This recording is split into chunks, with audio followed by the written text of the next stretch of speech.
Hello,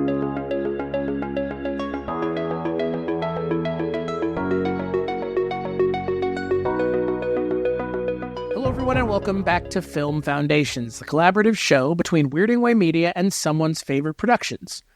I'm your co-host, Chris Dashew, from the Culture Cast over at Weirding Way Media. And I'm your co-host, Ryan Verrill, from the Disconnected of Someone's Favorite Productions. On this show, we ask and answer 4 questions about a given topic that is surrounding either an actor, director, franchise, or microgenre. Our job is to entice you to broaden your horizons on film, to encourage you to travel down film tangents, which we will also be going on, and side roads that you may have never traveled down otherwise. On this episode, we have no guest. It is just Ryan and I, and we will be talking about a franchise that is very near and dear to my heart, because I'm the one who picked the topic for this episode. So that's the sausage-making part of this, guys. We go back and forth picking the things that we want to do. Shocking, I know. It's almost like the best content comes from when you're really motivated to talk about something, which is the way our guests feel, I would assume, given that they're always picking the things that they want. I would hope they feel that way. I mean, me too. I mean, it sure seems like it. I mean, geez Louise.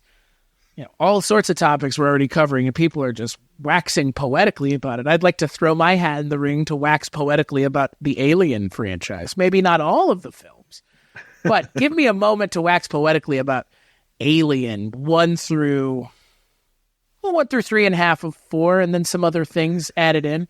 But on this episode of Film... Yeah, he's laughing already.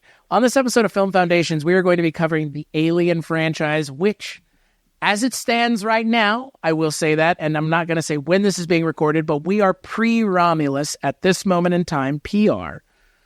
The films, as they are right now, are Alien, Aliens, Alien 3, Alien Resurrection, Prometheus, Alien Covenant, Alien vs. Predator, and Alien vs. Predator Requiem are all up for debate and are all fair game on this episode of Film Foundations.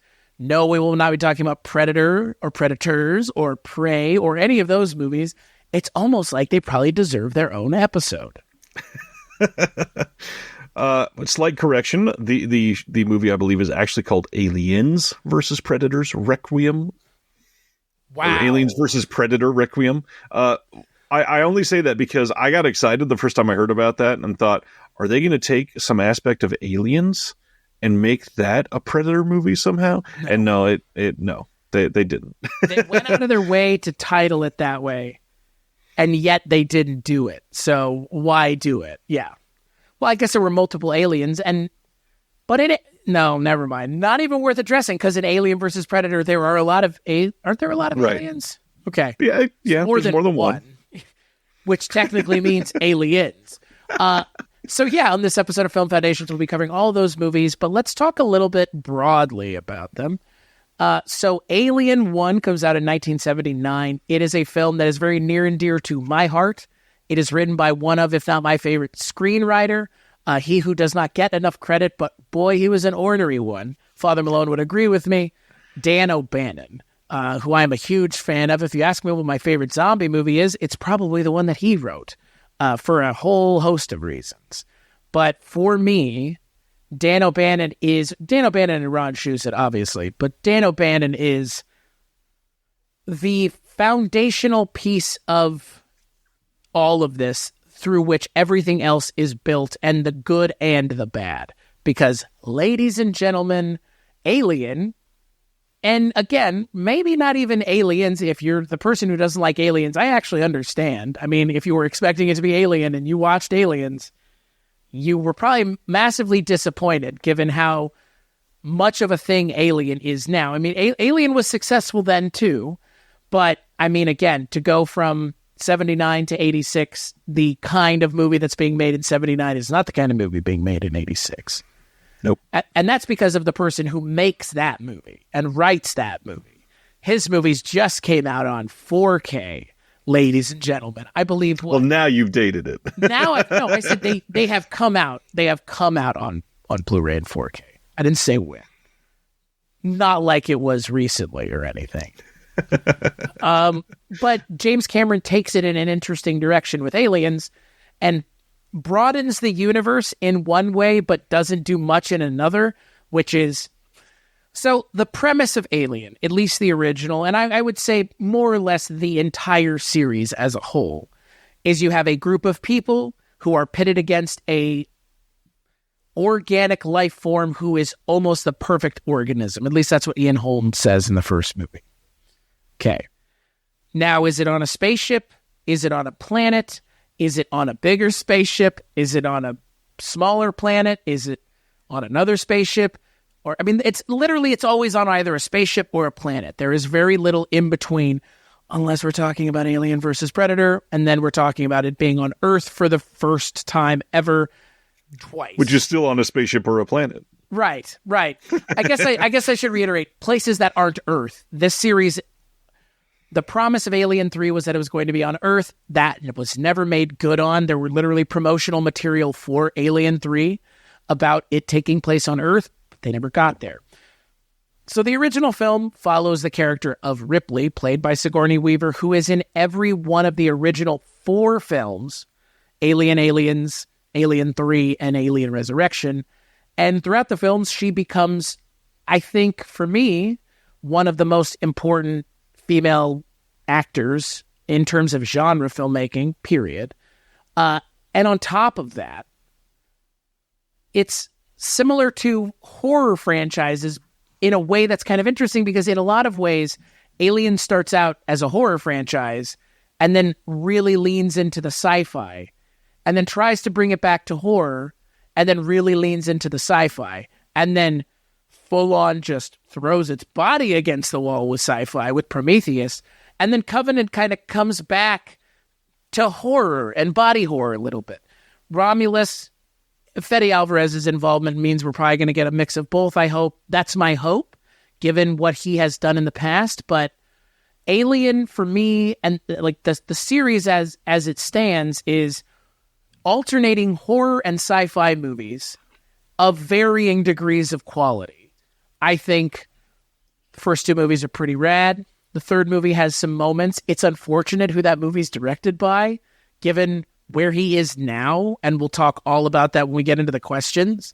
But Alien Resurrection has some fun points. It has Ron Perlman in it, but then you get into this self-serious nature of the franchise. It kind of becomes an IP. I mean, there was a time and a place where you could make a Hellraiser movie that wasn't originally a Hellraiser movie with a slap Pinhead on it. And hey, look, everybody, Doug Bradley's got another check waiting for him. That's not a bad thing. Alien never became that. I felt like Alien was too big of a franchise to get bogged down in that. It was and is still a prestige franchise. So we had such a long time in between Alien movies that it's kind of now become a very different thing. And I think it's a little unfair to compare all the movies, but I think that the original movies compare closer to the newer things than they do to the later movies. I'm talking the original Alien sets the tone and stage for everything that comes in the future, Covenant and Romulus and Prometheus. They're not action movies. Aliens is such a thing that's such its own thing that I'm really excited to talk more with you about it, because for me, like I said in this kind of just brief overview, Alien is a franchise that has horror elements and only really ever commits to the horror movie 2-3 times. But it's a sci-fi thing throughout, but it only ever commits to the action thing. And the whole of the Aliens without Predators, I don't think any of them are an action movie as much as Aliens is, but Alien versus Predator is kind of an action movie, and Aliens, as you mentioned, versus Predator Requiem is also kind of an action movie, if you can see what's going on, given the problems with that movie are well known how poorly lit it was, apparently. But I'm kind of curious, what's your kind of experience and history with the Alien franchise? Oh, man. So, again, another look at the sausage being made. We have not really discussed this at all. So I'm very happy to get into this finally. So some overarching thoughts about all of this. First off, you bring up the fact that it's still a prestige franchise. I agree fully, but also the fact that that's been going on for now 45 years That's very impressive. That is not something that you would expect for a franchise that was made by Ridley Scott in 1979. Right? It's kind of, there's something weird. There's so fucking weird about it. That's the only thing I can say. Like, Predator doesn't feel that way. Predator was an Arnold Schwarzenegger thing. Like, sure, it was an action movie. Like, Alien, like, it's so weird to me.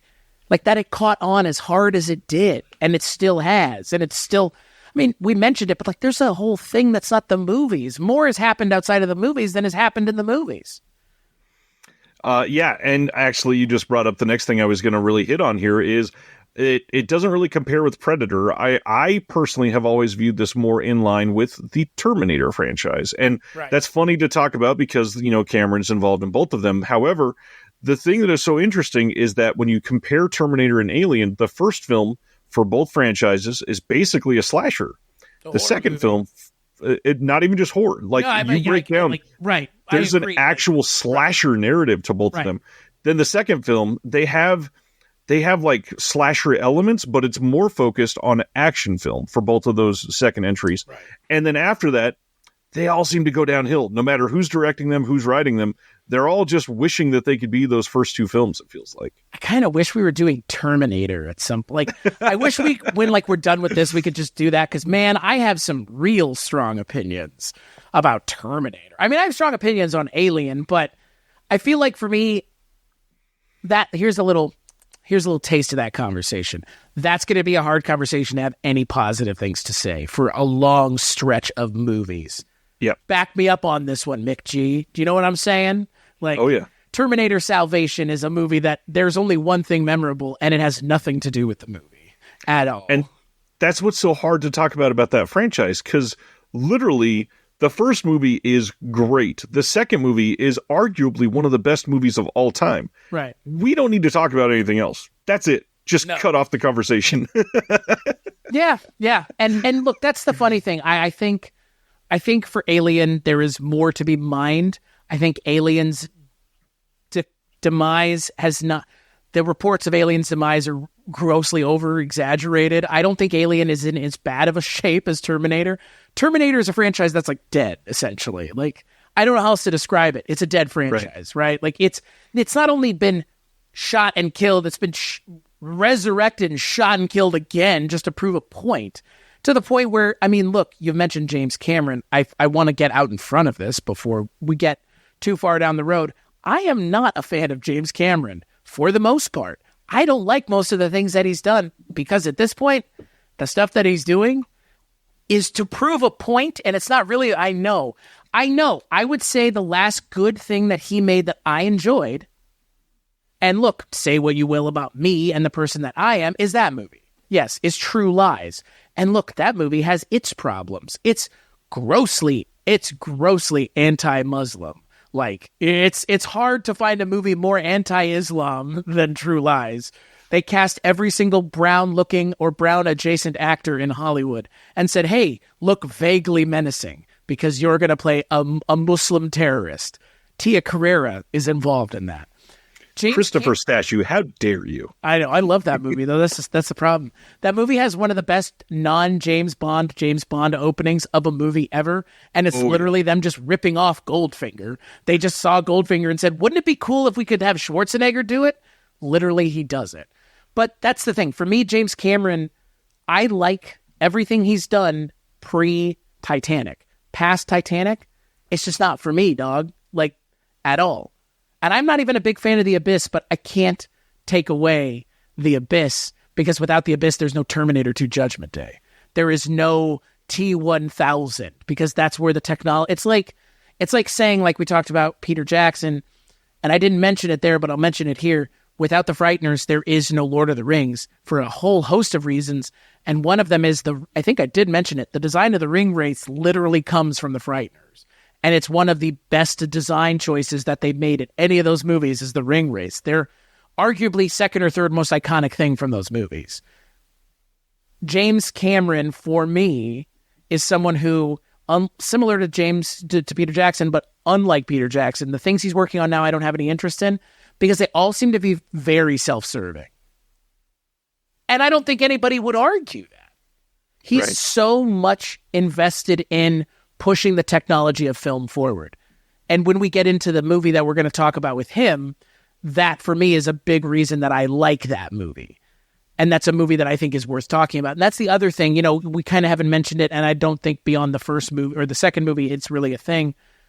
The amount of pushing the envelope on what can be done practically in Aliens is because of James Cameron. I'm not saying Ridley Scott didn't contribute to that in the first movie. Ridley Scott contributed something differently. But when you get a James Cameron, it's his thing. That's his thing. He sounds like a nightmare to work with, but at the same time, so does Tarantino, who doesn't allow you to have phones on the set. I don't disagree with it. I get it. You're there to be a fucking actor, so let's do the goddamn thing. And he's there to be the director, and he's going to do the goddamn thing. I get it. And he's kind of not gotten a bad rap for it. But you don't make friends being that guy in Hollywood. And I get it. Right. And that's the thing. You don't get a movie like Aliens without someone who knows what they're fucking doing and knows what they want. Just like you don't get a movie like Terminator or Terminator 2. Because, like you said, those are all the way through a James Cameron thing. Which is why, for me, like you said, Aliens, Alien 3, and Resurrection, they cop from those other movies. But nobody's been able to do the Colonial Marines right since James Cameron, either in movie form, because they've never really attempted it, or in video game form outside of the original AVP computer games, because I don't know if anybody else plays video games, but Aliens versus Predator, Aliens Colonial Marines is widely considered to be one of the worst games ever made. And this ding-dong here bought it on the day it came out. That's how much I like this franchise, is I'm willing to bite that bullet and then find out later, oh, you own one of the worst games ever made. And we're still waiting for a good Alien anything to come out. And that's the thing, to your point, Alien is not as dead as Terminator, but it has similar problems, which is the later things are so hard to recommend that the things that came out a long time ago, it's they're not doing Aliens, so what does it matter if you watch the new stuff? They're doing their own thing now. The thing that followed Alien is good, but the thing that followed Aliens isn't good. Maybe I should stop watching there. I don't agree with that sentiment, but I could see where someone would come at it from. So my history, like I was getting at, is I've seen the first one many times. I was shown this movie very, very young. It was probably the third or fourth horror movie I was ever shown. My parents were a big fan of this one, and I fell in love with it immediately. I was taken by the idea of space being scary. And the biggest thing is the practical effects in that first Alien movie are wild. If you were not ready for it, first off, seeing these glowing eggs is just interesting. And then seeing the chest bursting, obviously, that will traumatize somebody that's very young. It still hits. I saw Alien, I rewatched it over the weekend. Man, that scene still, there's part of it that doesn't work as well as it used to. When the alien runs away and it's clearly just a little puppet on a rod in the table. It always looks kind of cheap. This makes me think of Spaceballs. Because they kind of did the same thing in Spaceballs, but it looks funny in Spaceballs. Yep. In Alien, you're not supposed to laugh. But man, I don't think there's anything better than the last 2/3 of that movie. Yeah. It's so good. And to your point, it's almost, you can rewatch it and take something away from it different every time. Like you mentioned, it looks cool because that's H.R. Giger, baby. Exactly. Yeah, that alone, come on, you got Giger involved in your thing? So yeah, I ingested that very early. I watched Aliens multiple times when I was younger, probably a little less than the first one because I didn't get on the Cameron train, where I loved most of his stuff until a little later in life. And to defend that, like you did a little bit, I am all aboard the Cameron train at least up through Titanic. Obviously he did some random ass things in between Titanic and Avatar. I'm not all aboard the Avatar train, but everything else, I am all about True Lies. I'm all about The Abyss. I think Titanic is a masterpiece. Completely all for all of those. But when I first saw Aliens when I was younger, it was just, this action is rad. It's so well done. It's space done in a way that is exciting. and that it's exciting in a way that is on top of the frontier of space, which is incredible. And then past that, I watched the third one once or twice. It's been a very long time. We probably should say his name at this point. Like, I'm still mystified that the first three films in this series are directed by Ridley Scott, then James Cameron, and then Fincher. I like know. Any other franchise would be begging for that type of pedigree to start off the franchise. But it's David Fincher at a time where he's not David Fincher of now. I mean, it's unfortunate because we will do an episode about David Fincher and nobody's going to mention this movie. Nope. There's no way. It'll get mentioned in this is the movie David Fincher has disavowed the same way David Lynch disavowed Dune for like 30 years. Right. Until he just recently brought it back up and was like, I'd love to do it again. And it's like, what the fuck are you talking about? Like, it's very weird to me. It'd be like David Fincher coming out tomorrow and be like, I want to direct the next Alien film. Be like, wait a second. Like, you've said that this is like the thing you want to keep at arm's length.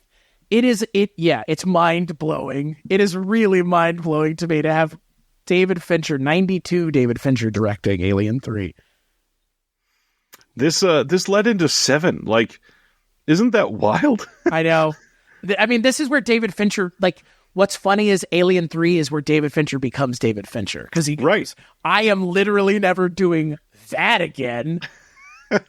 That's why David Fincher hasn't worked in, say it with me, everybody, the MCU.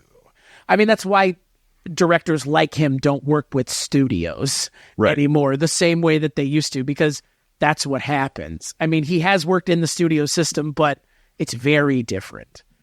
And he's given a very wide berth, and he's also given a lot of control, clearly, because I think he's the kind of person who doesn't need it, but definitely benefits from it. So I'm excited when we do an episode on him, but it is wild to me how bad the movie is given who directed it. Yeah. So the last part of this, which is why this is your episode, I don't think I've ever seen Alien Resurrection, and I know I've never seen Prometheus or Covenant. So I have a lot to learn on that front. I have a lot to be introduced to tonight. I'm excited for it, but that all leads into our very first question, which this is not a given answer. So I'm very curious to what you're going to say. Mr. Stashew, to answer question 1, what do you think is the foundational title in the Aliens franchise? I did hem and haw with myself for a while about the answer to this question, and I'll tell you why. There's part of me that wanted to be a cheeky piece of shit and pick the one that I think has aged better in terms of more recently, and also in terms of I think it would get people in the door faster because it leans on common tropes of now, current modern cinema, less cinema of the 70s and 80s. And I have no problem with cinema of the 70s and 80s. I'm not besmirching it. I'm just mentioning the expectations of a current film-going audience, okay? Right. Don't roast me over the fire yet, though I taste delicious. I wanted to say Prometheus so fucking badly, you have no idea. As an entry point to the Aliens franchise. Well, I mean, here's the thing. I could explain it if you'd like. I will give a defense as to why it could be my answer. I think the correct answer, in all honesty, is Alien. But I will tell you why I believe I could make a case for Prometheus, and I will right now. By all means. Okay. So, Alien, right? That's the first movie chronologically in the franchise, technically, up until the point Prometheus comes out. Prometheus is a film that you've mentioned you haven't seen it. For those of you that have seen it, you know what I'm talking about. But the movie does not feature aliens in the way that aliens are portrayed throughout any other point in the series. Literally. Alien Covenant actually takes the problems of Prometheus, quote unquote, the problems that some people had.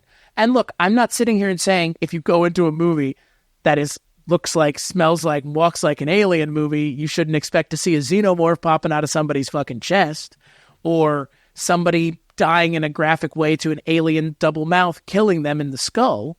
I'm not saying that that's not an expectation. I'm saying I understand why it's an expectation.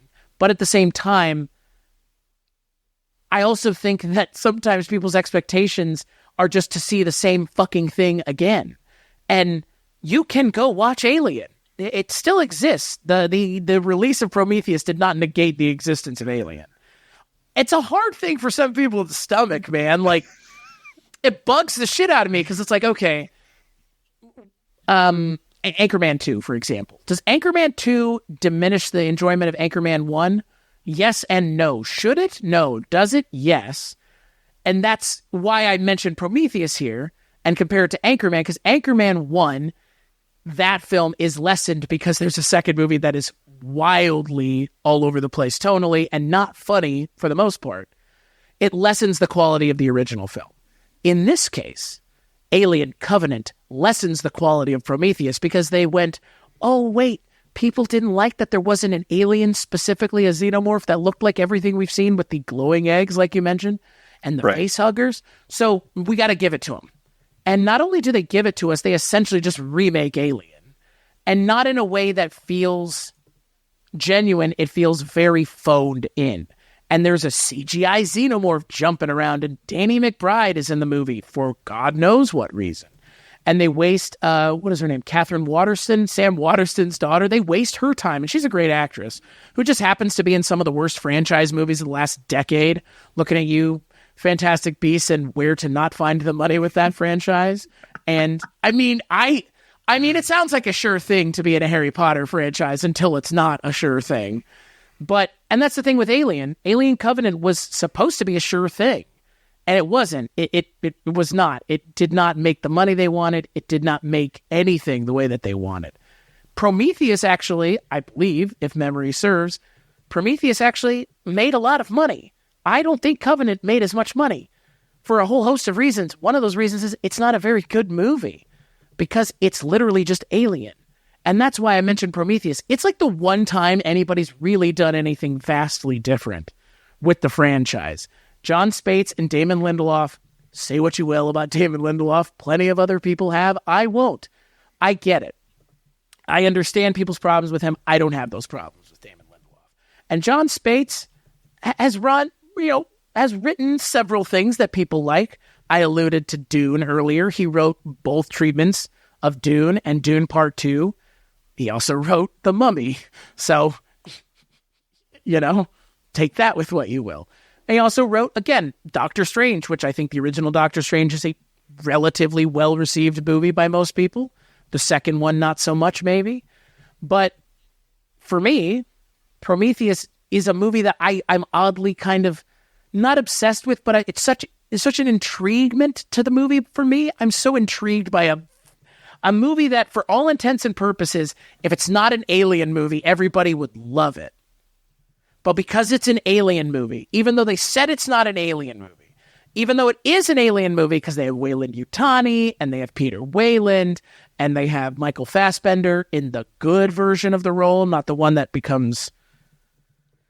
when we say that David fingers himself in the second movie, it's not nearly as exciting as it sounds. It's him playing a flute with a version of himself. It's just... Again, Alien Covenant is like, you liked Michael Fassbender in the first movie, so we're going to give you, like, all Michael Fassbender in the second movie. You didn't like that there wasn't an alien in the first movie, so here's an alien in the second movie. Like, reactionary cinema is fine, but at the same time, we're seeing what happens when you fuck up franchises all the time. David Gordon Green, I'm done doing The Exorcist. Oh, thank God they didn't spend $400 million on it, or...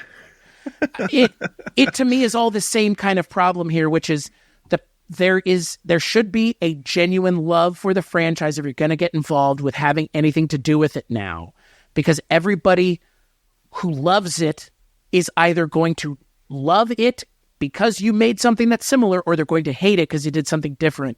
And if you can justify why you did something different, most of the time the fans are going to appreciate you for it. However, if you do something different and tell the fans to go fuck themselves, like Rian Johnson did with Star Wars, you're going to get the hate that I'm not going to say deserve, but don't expect people who have loved something, like you said, since 40, 50 years ago, to go, oh, I'm so glad you changed the thing that I love.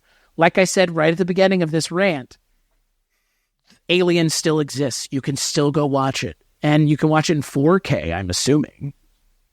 Right? See? Absolutely. And that's my point. But for me, Alien, to get to the point where I answer the better part of the question, I don't think I have to tell anybody who is listening that knows what Alien is all about, why Alien is such a good movie and why it's so important. But given that you're here because you may not have seen Alien or you want to learn more about it, the reason Alien is such a good movie is because it is a combination, and a good movie and a foundational piece, and the most important foundational piece. It sets the tone for what the universe is going to be, which is a lived-in space universe, which is very similar to another movie that came out around that time called Star Wars. But then it also does exactly what you said, which is it injects a horror element that we're not saying that horror movies in the sci-fi world didn't exist, but they didn't exist like this. They didn't exist like this. And I'm talking about the level of violence. Alien is a pretty violent movie. It's a pretty gory movie, but not really, because there's like one scene. That's it. Right. It's it. I mean, it's a shockingly bloodless movie. Really. Like, and I would say the second most grotesque scene is grotesque because it's milk coming out of the guy's mouth, not blood. And that's its whole own thing. But Alien, again, like, it also sets the design of the creature in such a way that it is one of the most iconic aliens of anything, because it forced H.R. Giger to make something that was marketable to children, which I want to be in that room when they're like, H.R. Giger making kids' toys. Like, I mean, again, his original books of artwork were so sexual and phallic, and in Alien, like, the design, it comes through. All those passages are so Giger. And that's the thing, like, when you have such a unique and distinct movie like the first one that sets the tone for the style of the universe and the expectations and the way things kind of operate within the universe, I mean, Alien's a perfect movie. That's the reality. Alien is a perfect movie, and it being a perfect movie, it negates any other answer on this list, because none of these movies are perfect. Even Aliens is a good movie, but Aliens is not perfect in the way Alien is. Alien is a seminal film that, like, if you made just Alien in your career as a filmmaker, you'd be happy. You could die happy if all you ever made was Alien and then never made anything else. Ridley Scott made Alien and Blade Runner back to back. I would contend he hasn't made a whole lot of good things otherwise since. That's my personal feelings on Ridley Scott. I just find him to be kind of a cigar-chomping guy who seems a little abrasive, which is fine. I think for me, he is a very interesting part of this, because so much of this also comes from him and what he wanted to do. So a lot of what Ridley Scott is at the time is part of Alien, and that helps drive where this went. And again, for me, Dan O'Bannon is one of, if not my favorite screenwriters, so that puts just one more check mark in the column of Alien, because it's written by Dan O'Bannon. Yeah. Good call. It's not any surprise, is it? Well, if it's my turn to answer the question, so the reason I said what I said, because I wasn't getting at that you could have said Prometheus and that would have been edgy or exciting. I was getting at, I think there's two perfectly good entry points for this franchise, and that's the first two films. And to go across with what you just said, I do think Alien is a better film. I do think Alien is a literal perfect film. I don't think there's anything you take away or need to add to the movie, and therefore it is a perfect film. But if you're rating that, and that is 100, to me, Aliens is like a 98. I've always viewed them as very close. It's just slightly behind it. It's also just a very different genre film. And that is actually why I think Aliens is the better choice here, because I think the fact that it is not genre focused in terms of horror, and the isolation is more intense in the first film than in Aliens. And the other funny thing is, yes, they set up the lore and the design and all that backstory and all that stuff. The first part of Aliens is Ridley recounting everything that happened in the first movie, basically. Yeah. So, I mean, Aliens tells that first story, and you get it in a way that is action-oriented, which tends to lean towards more mainstream audiences. So if you're somebody that's brand new to this franchise, I think that might be an easier first watch. Is it the best first watch? I mean, that could be argued. I think it's an easier one, but if you're going to do it, you may as well just watch the first two back-to-back.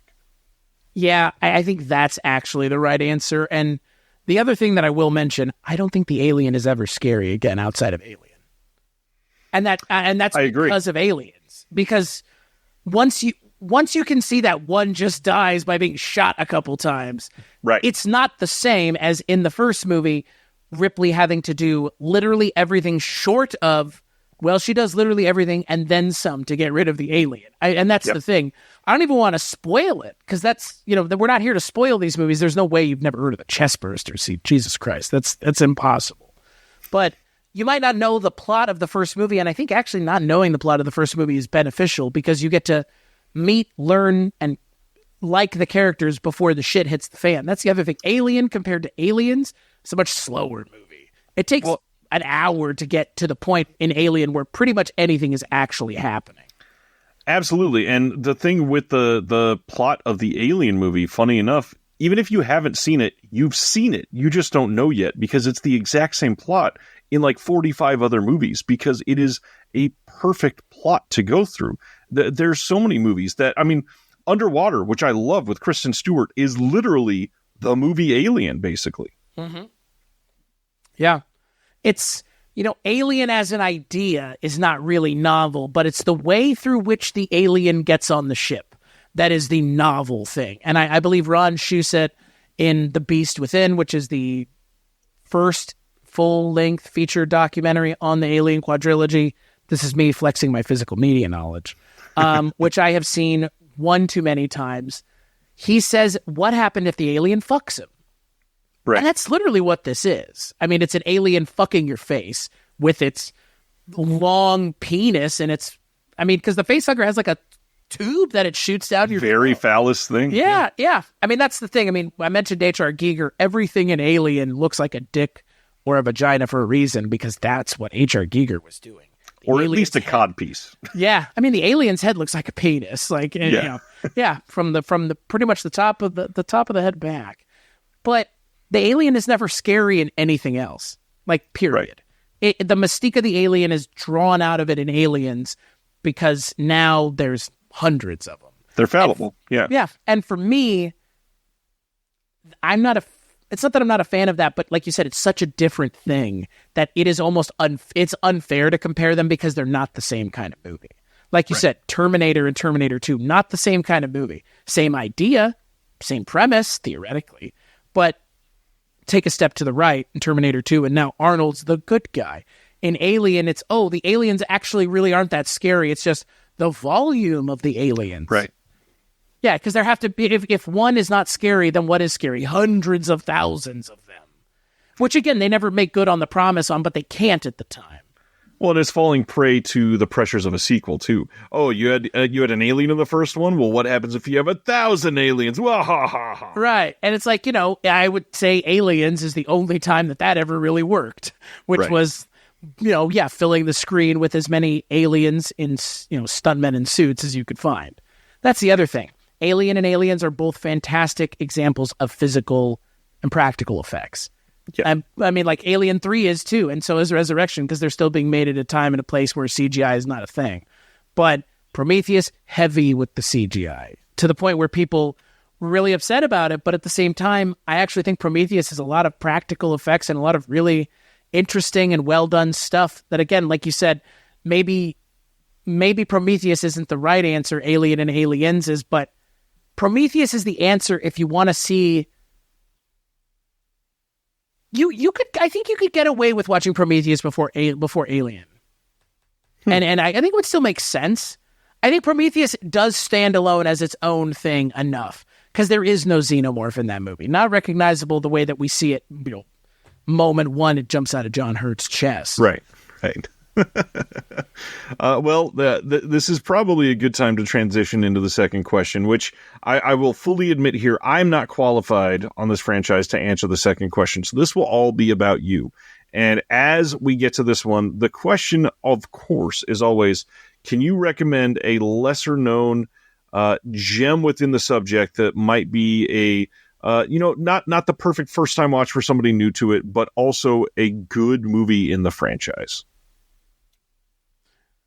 If I hadn't already gone on a tangent about Prometheus, which I have, it would theoretically, it was close to being my answer, but the thing I ended up going with on this is Alien Resurrection. And that's because it's just like, it's kind of just this dumb, fun movie.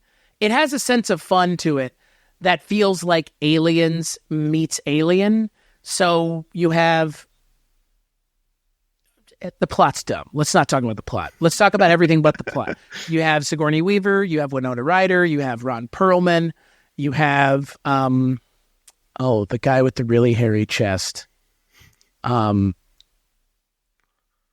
God. He was in Commando. He's the villain. He's the secondary villain in Commando. What the fuck is that actor's name? In Prometheus? No. He's no. Which one are we talking about? He's in Alien Resurrection. Dan Hedaya. Like I said, a really hairy guy. And so he's in there. I mean, there's plenty of really... And Brad Dourif's in there. Do I need to sell anybody on this more? Like, there are people that I think people like in the movie. Right. There are some fun and novel kills, including one with Leland Orser from, speaking of Seven, that I will leave for people to go and watch because I think it's one of the most novel ways to kill someone within the Alien universe. But it has a pretty good cast. I mean, again, I like Ron Perlman a lot. I like Winona Ryder a lot. Sigourney Weaver, as far as I'm concerned, can do no wrong. And Alien Resurrection is fun. Alien 3 is not fun. Alien 3 is like so self-serious and just it's a drag for a lot of reasons, but it's a drag primarily because it's not fun. It fucks up the story so much on its own. Like, it undoes Aliens in a way that, like, even I have a hard time being like, that was a good idea. But Alien Resurrection for me is kind of like the dumb entry into the franchise, but in a fun way. Like, I don't expect much when I sit down with Alien Resurrection. I expect some things that I already know I'm going to get, and then I can always kind of be impressed by some of the practical effects, especially the alien newborn at the end of the movie, which I think is a really fun, bad character design, but a fun concept. But, I mean, I think most people could sit down with Alien Resurrection and have a halfway decent time, because it is the least serious of all of the movies, other than the AVP movies. And that's the thing, like, we didn't mention the AVP movies here, because I think they're better left for another answer. What's so important about them? But I mean, Alien vs. Predator, I think, might be the 1B here. It's dumb and fun. If you're a Predator fan, that's the one you should watch. If you're looking for something else to watch, you should watch Alien, Aliens, and then jump to Alien vs. Predator. If you're trying to educate yourself, but then jump into it at the crossroads of the franchise. But yeah, Alien Resurrection is a fun, dumb movie that has a good amount of well-regarded character actors who turn in good performances because they know what they're there for, and they get to be in an Alien movie. So fuck yeah. Brad Dourif and Ron Perlman are an Alien movie. An Alien movie. That, if that doesn't excite you, I mean, as someone who likes to watch movies, like, Ron Perlman is a great character actor, and him getting to be in an ensemble cast in an Alien movie is pretty cool. Well said. Right. Like that. See, like, you're excited now. You want to go watch it. I can tell.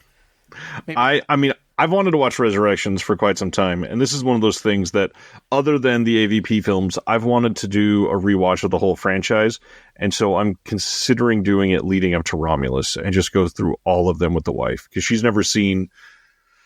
I don't think she's ever even seen Aliens. I've shown her Alien like 3 times. So watching all of them would be fun. Yeah. Yeah. I'm very curious to hear your thoughts on a Prometheus or Covenant. Because, like, they're so modern films, but, like, trying to be Alien, which is so weird to me. Like, yeah. Yeah. Well, and again, it's a 46-year-old franchise about aliens that you never would have expected would have gone this long. Like, it's extremely surprising that we're still getting sequels, and that, there's, before the end of 2024, we're going to have a brand new movie that we can rewatch the entire franchise before. That's very weird. Right. And, that's, again, there aren't a lot of movies like that. There's Predator, there's Terminator. But so many of the other ones, like, never made, like, RoboCop never really made it out. Like, I mean, I don't consider that RoboCop remake. There's 3 sequels, a remake, and a TV show. Come on. but none of them are good. RoboCop 2 is not terrible. But it's not very good either. I mean... It's not. I mean, it's the best sequel to RoboCop. Yeah. Which is, like, not saying much given what that remake is. And and RoboCop 3 doesn't even have Peter Weller, so...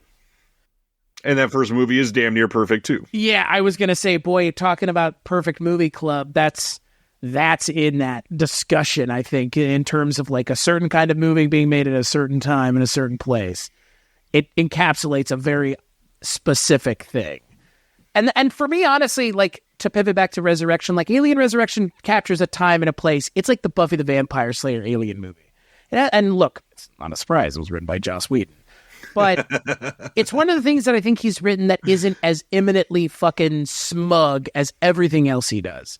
Because it's an alien movie still. So you get the quippy bullshit, but there was always quippy bullshit in Aliens. So, especially in Aliens. I mean, one of the best characters in the movie, you're looking at the catchphrase that is he's known for, right under my name. And that's Bill Paxton. So Alien Resurrection was trying to do that thing. So I think it does it better than anybody gives it credit for. And given where the franchise would ultimately go with something like Covenant, still a better sequel than that. Well, then I think that's the best way to run with that then. But man, I feel like this one's going to be a debate and a half. Our third question on this one. Can't wait to hear what you say. What is the biggest impact that Alien and the Alien franchise has had on pop culture? And reminder for everybody, because I think this is probably going to be important on this discussion specifically. It doesn't mean that it has to be a specific film, even though it can be, of course. But it can be something like inspiring future filmmakers. It can be like bringing awareness to a genre. It can be like delivering Dan O'Bannon to the world, that sort of thing. So, Chris, what is the biggest impact the Alien franchise has had on pop culture? I think the biggest thing that the Alien franchise, the biggest effect that it has had on pop culture is introducing us to a uniquely singular world, unlike pretty much any other sci-fi thing that we've seen, and creating one of, if not, I think, like, genuinely one of the best movie monsters ever. It's one of the few movie monsters that showed up at Disneyland, like, Disney World, at the great movie ride. Like, they had an alien scene at Disney World. Like, that, if that doesn't tell you the permeation of this pop culture icon that is the Xenomorph, please tell me what would be. Because the alien experience at Walt Disney World and Disneyland was meant to be the Xenomorph from Alien. That's how important to, I think, pop culture Alien, the creature, is. Because, again, it's I think it's the most iconic alien other than E.T., maybe? Like, is there a more iconic alien than the Xenomorph?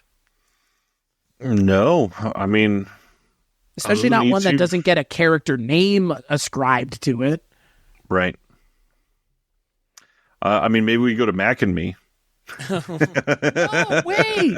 God. Well, that's been made famous by Paul Rudd. It's one of the... Alien and Mac and Me being mentioned in the same breath. I mean, the Alien franchise, it's been part of my life my entire life, which is a very weird thing. I was able to see Prometheus in theaters, and look, I bought into the hype of that movie. I was disappointed by it, and I've come around very hard on it, because I think it's aged rather well, given what's come out since. I don't know what Fede Alvarez's take on Alien is going to be. He's the right person.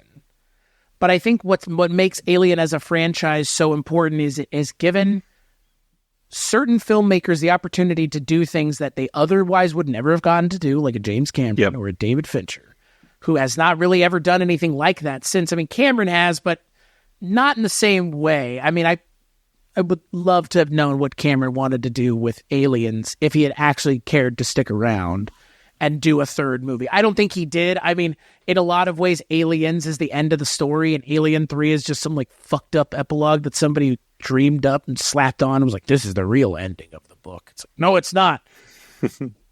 I think it also introduced us, again, to, like, this idea of a lived-in space. It reinforced the idea of a lived-in space, which Star Wars did really well, and I think Alien did even better because Alien didn't lean on sci-fi tropes of wizardry and fantasy. Alien is very grounded in reality, and it feels lived in. They call them truckers in space for a reason, and that's because that's what the first movie is truckers in space.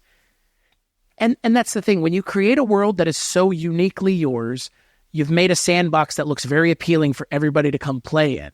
And I really wish Alien in the franchise in Disney now, because it's not Fox anymore. I wish that they would let more people play in that sandbox because it's such a fun world to be part of. You have the organic against the human. You have the organic against the mechanical. You have the organic against the organic aliens in some respect with Alien versus Predator. And then on top of that, you have the intrigue of Weyland-Yutani and all these other corporations trying to get a hold of the alien. And it's like the Keystone Cops. They never can. They're always trying to capture the alien and fuck it up every goddamn time. Even in Prometheus, even in Alien Covenant. Like, the alien as itself is such an iconic creature. They almost acknowledge it within the universe as a perfect organism.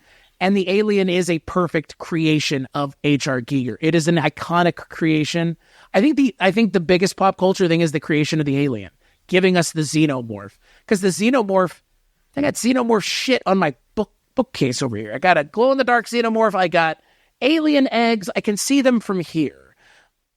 If that doesn't speak volumes to what the alien is as just a character, I don't know what does. And that, for me, I think that's the moment in time is the creation of the alien, whatever that means. It starts with alien, but that creation of the xenomorph is, I think that's the biggest thing. I have an alien egg that was 3D printed that I use as a pencil holder upstairs. Yeah, I believe it. Like, there's just something about the alien universe that is very appealing to some people. And I like you know what? I like the aesthetic of Alien. That's what it is. The aesthetic of Alien is cool. It's cool. Like, the original Aliens movie aesthetic is cool. And I think Aliens aesthetic is cool too. 3 and Resurrection's different story. But it's also just, again, introducing us to a singular narrative and a singular world, more importantly. And a singular creature that lives within that world that everybody is either vying for, running away from, or fighting. So what about you? What's your answer? This one, I honestly, the first thing I thought was yes, the xenomorph is the clear winner here. But then I started thinking about it, and over the last few months, I've been working on some projects that have brought me a lot of old sci-fi horror, specifically like the 50s, the big boom of like The Creature from Outer Space and It, and all these other movies that were foundational sci-fi horror for so many people. But when you think about it, all of those movies take place on planet Earth. And so I think the thing for me that I really see as like the biggest hit is, for me personally at least, I love that it gave us like space horror.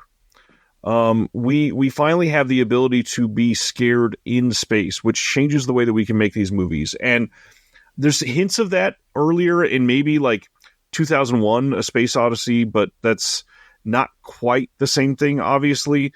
And then the only other thing that I could think of that maybe came before this was Planet of the Vampires, the Mario Bava film, or The Green Slime, directed by Kinji Fukasaku in 68.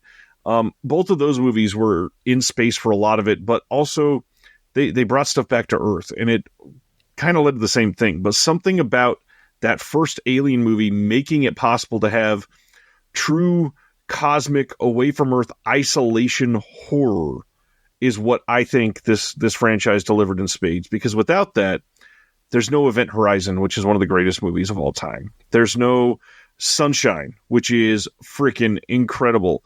There's no, Leprechaun 4 in space, he says jokingly. Stuff he does not say jokingly, I don't think. He's saying that jokingly after the fact to try to cover up the fact. I mean, Leprechaun in the Hood is not a bad movie either.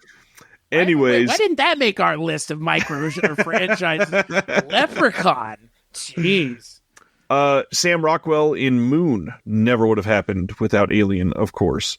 There's so many of these movies like Claire Denis' High Life, which is great, which is like kind of like a version of Alien where the human is the villain. And just these movies could not even be fathomed as existing if Alien didn't show that it was possible first.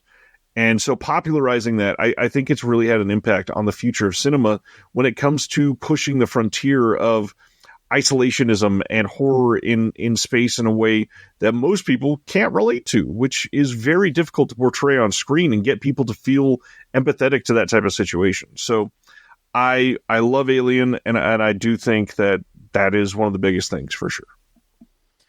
It's like I said, we both kind of already alluded to it. It's a perfect movie. It does, and perfect movies tend to introduce things into the world that are remembered fondly. Another perfect movie for me, Silence of the Lambs, introduced the world. I mean, look, Manhunter came first. It sure did. But Silence of the Lambs put that character on the map. Another character that's a seminal character in American cinema and then in American literature as well. So, yeah, I'm with you. Like, perfect movies introduce things that are damn near perfect. Like the original Star Wars movie is a damn near perfect movie. Introduces us to a universe that, like Alien, still going to this day. So, you know, you don't always hit a home run, but man, if you hit this home run, you hit this home run hard. Yeah. And look, I mean, Ridley Scott, for me, like, this is his best movie. Like, I think for me, and I know that's going to wrangle some people, but it's not gonna me because I like little to very much else of his stuff. Well, and I think he's made quite a few really great movies. But I mean, first of all, you mentioned two of them earlier. The fact that you go Alien, Blade Runner, Legend back to back, that's an incredible trilogy of movies to make as a director. That's mind-blowingly good. Yeah. I mean, that's the thing. Like you said, like, I am in the minority here, and I know that. Like, there are people that really like a lot of the stuff that he does. Oh yeah, down. I mean, there are people that would probably get really upset that I said this because Gladiator is one of those movies. It's just not a movie that resonated with me, and like that's really what I feel like with Ridley Scott is like the only movie of his that resonated with me is Alien. I'm not even a big fan of Blade Runner. I like Blade Runner 2049 more, which I know is like double pin me to the wall. Now I'm just, speaking, blasphemer over here. Jesus. Nah, all the film bros are fans, I mean, that's, Yep. So now we're on to our last question. And this one, of course, is what do you view as a cinematic bridge to our franchise of Alien? So if there's something else that somebody might already be interested in that could show that they are interested in Alien. And I made you go first a couple times. I'll just throw out mine because mine is a really, I don't know, it feels like a cheap, silly answer because I'm not going to name another franchise. I think the big thing I'm going to go with is I appreciate the filmic quality of single location films. And that's what gets me about the Alien franchise. Most of these are fairly isolated. You're stuck in one place or stuck on a vehicle or stuck between a vehicle and the short little area that you're exploring, whatever. And so things, I mean, this is going to be like a funny thing to compare it, I guess, but like The Raid. If you like The Raid, you're probably going to like Aliens. It tonally, it's not quite the same, but it's people infiltrating an area and cleaning it of enemies. Like, there's not a lot that is super different there, and it's not the same style of action, but they're both action-oriented films. If you like a lot of these one location, like haunted house horror movies, you're probably going to like Alien. I mean, Alien's the best haunted house movie, I think. Like, it's up there. 100%. Yeah, I mean, it is. Like, takes place on a space station, or I guess a giant ship, but whatever. I mean, space station. The Nostromo. I'm with you. I mean, I think that definitely is a huge thing, like making, again, because if you're doing space like this, it's just one set and that's it. Like, or if you're going underwater, it's just one set and that's it. I totally agree. I will say my answer, kind of a cheat. We've already talked about Terminator. I think if you're a fan of Terminator, this is a franchise that doesn't do its that doesn't do its movies as dirty as Terminator did. I would kind of be surprised if you'd seen Terminator and not these movies, given the direct involvement of James Cameron. I wouldn't say that going on to watch any other Ridley Scott movies, or if you like Ridley Scott, you're going to like Alien. I don't know if that's the case. Like, no, it's too early in his career, I think. Yeah, which is a crazy fucking thing to say, given we're talking about a perfect movie here. Like, I mean, it's his second movie. Like, right. This is sophomore slump. Fuck you, I made Alien. Like, and his first movie was The Duelist, which isn't a bad movie by any shape. No, and it's a pretty good adaptation of a pretty good book, a pretty good Joseph Conrad book. So, yeah, I don't know. Like, I feel like for me, like Terminator is my answer, just because that's kind of a cheat.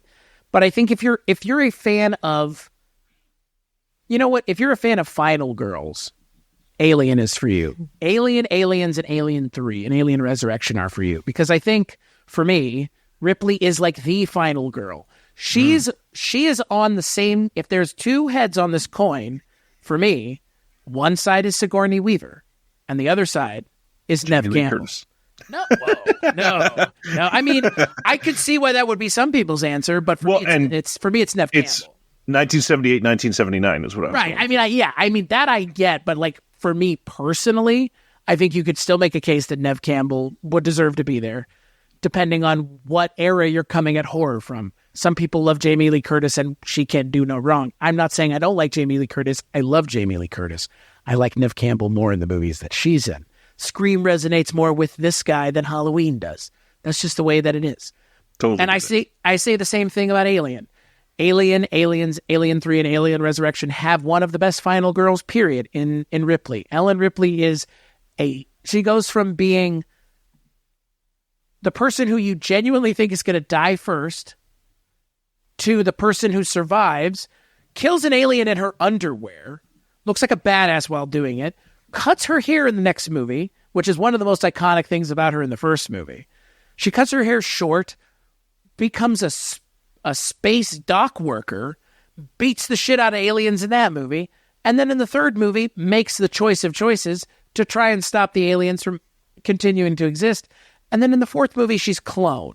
So as far as I'm concerned, the horror movies, final girls tend to not come back other than Laurie Strode, Sidney Prescott, and Ellen Ripley. Those are the three. Friday the 13th Part 2, the chick from the first movie dies in the first 5 minutes. Like, there's not a lot of follow-through. So if you're a fan of Final Girls and you've never seen the Alien franchise, what are you waiting for? This is like the epitome of Final Girls. Right. Like that the whole franchise up until they rebooted it.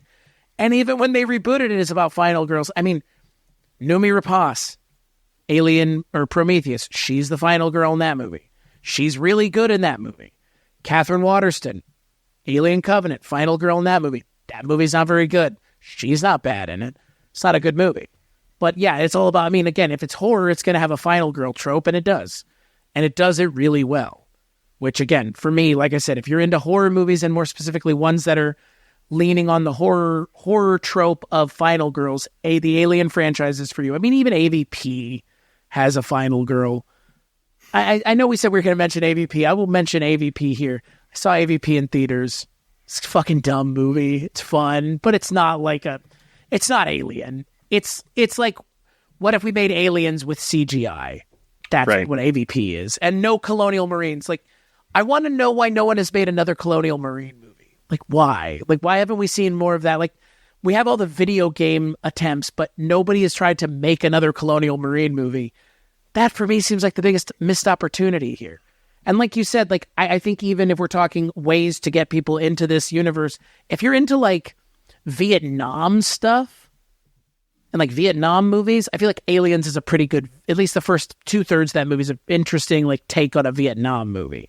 Because, like, the aliens are guerrilla fighters living in the walls and living in the ceilings, and, like, we don't know where they are. They could be anywhere at any point. That doesn't sound like what everybody talks about Vietnam being. I don't know what does, but, like, if you're into Vietnam stuff, Aliens might be up your alley too. So there's a strange connection, but I don't think it's much of a reach. No, and the thing is, when something is so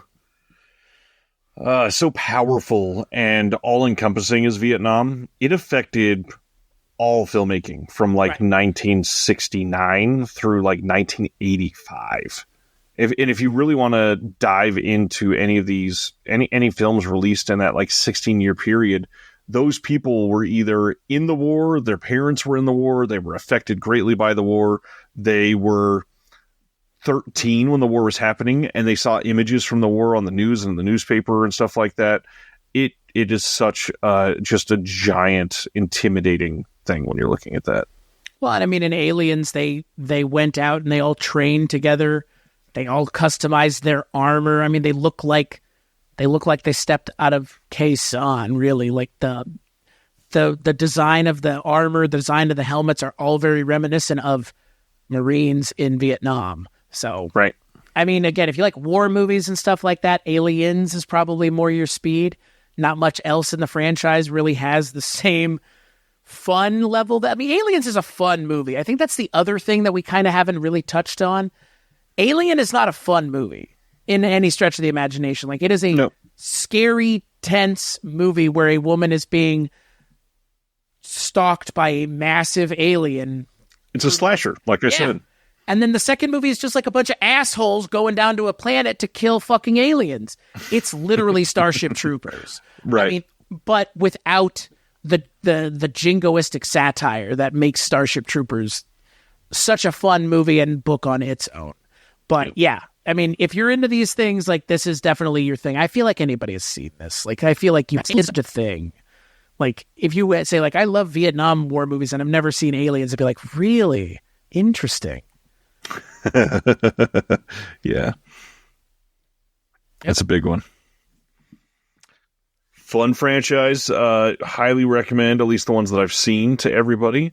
It's clear that Chris is passionate about them as well. And yeah, I mean, this is one of those things that it's in pop culture so much, you have already absorbed a lot of it. So it seems odd to keep going on and on, but it's Alien. I spent almost a decade trying to get the Tyler Stout Alamo Drafthouse Alien poster. And one of the years they did the flat file sale, I managed to get one. It is one of my favorite posters. It is hanging in the hallway of our house. That is, I have 2 posters downstairs that have never changed. And it is an alien and a predator from Alamo Drafthouse. And they are opposing posters facing each other. That is how much I love this franchise. Subconsciously or consciously, the design choices, just everything about it. If we ever do a Predator episode, I'm not going to have as much love for that franchise for a number of reasons. Not because of the quality of the movies, but I think to put a button on it, almost all the movies in the Alien franchise are worth watching, even the bad ones. And not a lot of franchises can say that. Frankly, most can't. There's like one movie in the Alien franchise that I would say, you can skip it, and that's Covenant. I think everything else I've made more or less a case as to why it's worth at least spending a little bit of time with it. Even Alien 3, which is just a weird movie that David Fincher directed, which if that's not something that imminently excites you, that's a David Fincher alien movie. Like, I don't know what would. So, because he's never going to do that again. Just like I don't think he's ever going to do 7 again. So, I think it's just, Alien is such a weird thing. And I'm so glad we got to cover it, because I've never really gotten to talk long form about it. Only whenever we've covered...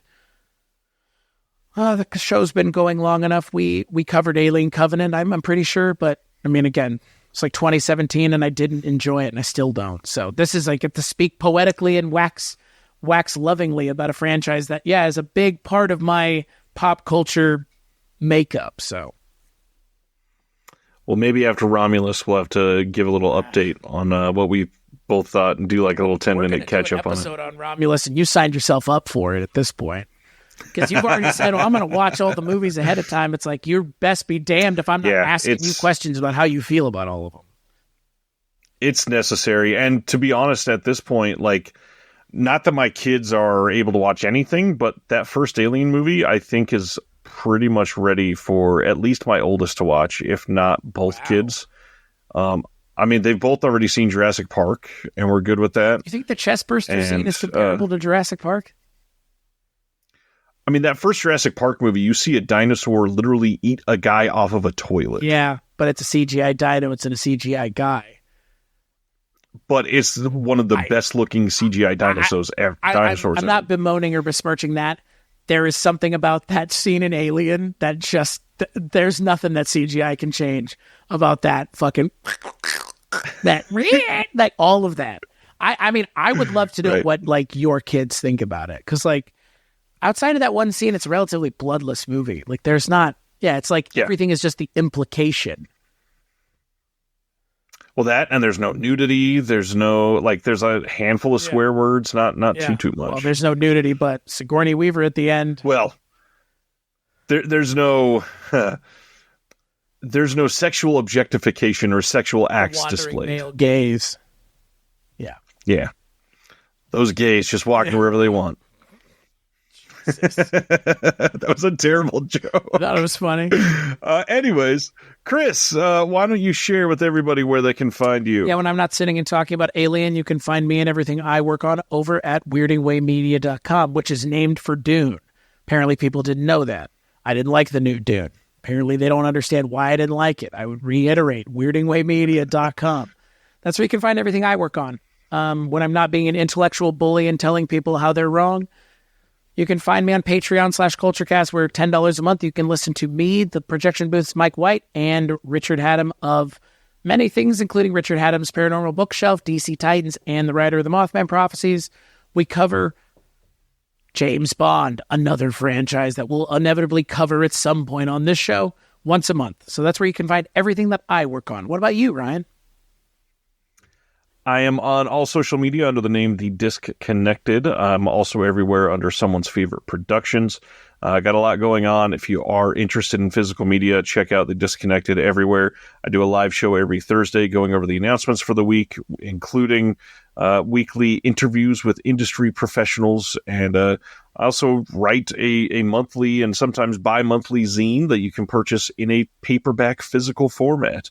On Amazon, you can also get a digital file if you want with all the links embedded, so you can tap it and go to all the releases and purchase them without ever leaving to another website. Just go through a zine. That's pretty awesome. Check that out by looking up the Physical Media Advocate on Amazon. And until next time, we hope you check out our next episode, that you continue to push the boundaries of your interests.